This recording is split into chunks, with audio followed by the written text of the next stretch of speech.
There's a lot of things going on in Keego Harbor specifically. As a matter of fact, their Parks and Recreation Department needs parade volunteers, and they are actually opening up their disc golf course. So joining the Splash Live right now to talk more about that, from Keego Harbor Parks and Recreation Department, Kirsten Sonneville-Douglass joining the Splash Live to talk about it. Thank you so much for joining us, Kirsten.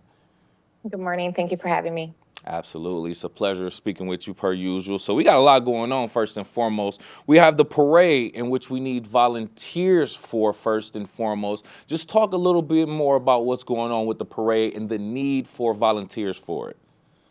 Yeah, it takes a village or a city, right? And we need help closing our local streets to protect our participants and those watching it. So if you're coming down to the parade, volunteer to close one of the roads. It's easy, it's simple. It's just putting over a caution tape across the street right before the parade starts, and then removing it when you're done watching the parade. Yeah, seems pretty simple, right? Seems like just get a few volunteers, get it taken care of, and keep it moving. But at the same time, we still need people to actually do those. So we want to make sure we get the word out for people to actually go ahead and volunteer. So is there a deadline or anything that you're looking for people to actually come and look to volunteer for that event? So they can find us on Facebook. We have a sign up genius, so it lets you know which streets there are. If you're coming to watch, you're already there, help us. And then they can just be assigned or choose to volunteer to close 1, 2, 3 streets. Absolutely. And I know we're looking forward to a great event with that Memorial Day parade that will be happening in the streets of Keego Harbor. And we will revisit that also. But I want to get into this disc golf course that is opening, also a very exciting new venture for the community. Let's talk about this grand opening and the inspiration behind it and what we can expect from this new disc golf course, I should say. Excuse me.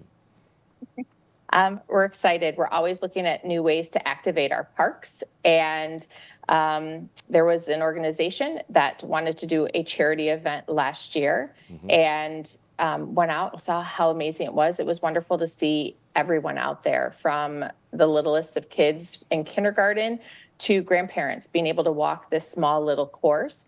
And so it was something that we wanted from Parks and Rec on our master plan. And so we made that happen. And so we're really excited to kick that off this Saturday at noon. It's at Baxter Morgan Park. Nice. And the first 25 people that arrive will have, we have discs to hand out, and just having people there helping to teach how to throw a disc. I do not know how to do it. They're different discs, like there's putters and drivers, just like with golf. So it'll be a fun afternoon. Yes, that's very interesting. So I was going to ask about that. Is that something where people would have to come with their own disc in order to play it, or is there going to be like a center where people can go and maybe rent disc or things like that, or maybe even get instructions on how to play it? Will there be any professional disc golf leagues or anything like that, or would you all entertain that?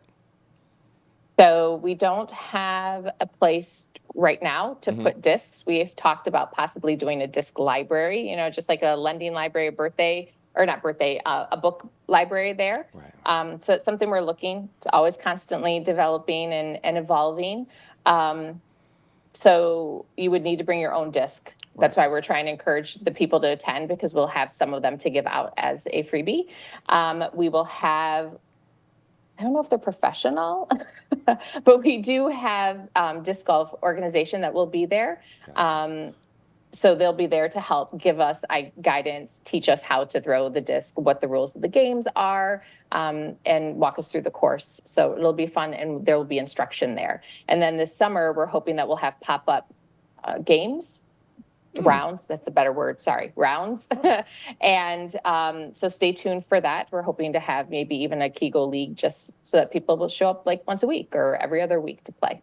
Right. Great information. Once again, joining us on the Splash Live, giving us more information regarding the Memorial Day Parade, volunteers needed for it, as well as the opening for the disc golf course. We have Kirsten Sonneville-Douglass from Keego Harbor Parks and Rec joining us right now. And just for clarification, if you don't mind, Kirsten, just kind of reflecting for those listening and or watching who may wonder, why a disc golf course. Why that specifically? Was there a big need from it? Did you get a lot of feedback from the community for this? Why specifically that? And just what are some other things that you all may have in place for the future?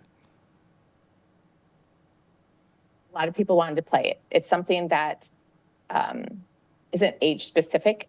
And it's something that whole families can do together or groups of friends can do together.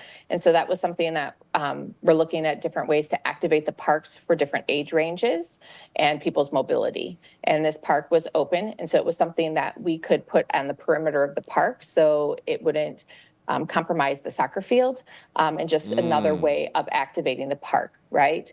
And so it's another way of getting people out and about. And again, something that almost everyone can do. You don't have to have a certain skill set. It's just having fun and being able to, again, get together and have a good time. It was something that we had talked about with the master plan. And so we do try to finish those projects and activate those. It was one that wasn't financially a huge financial burden. There is, right? Everything costs money, but it was something that we could still manage within our budget. So that was the one we chose this year, and we're always constantly working on it, looking for grant opportunities. One that we'd really like to do is a kayak launch in Fran Leaf Park. So if we have grant writers out there that want to help and donate their time to help us research grants, we would love for that. Right. All of it helps to activate our parks and to bring our community together. Yeah, yeah. And I something that you said just kind of brought up a great point to me too. I want you to kind of highlight the importance of the support from the community to utilize this course.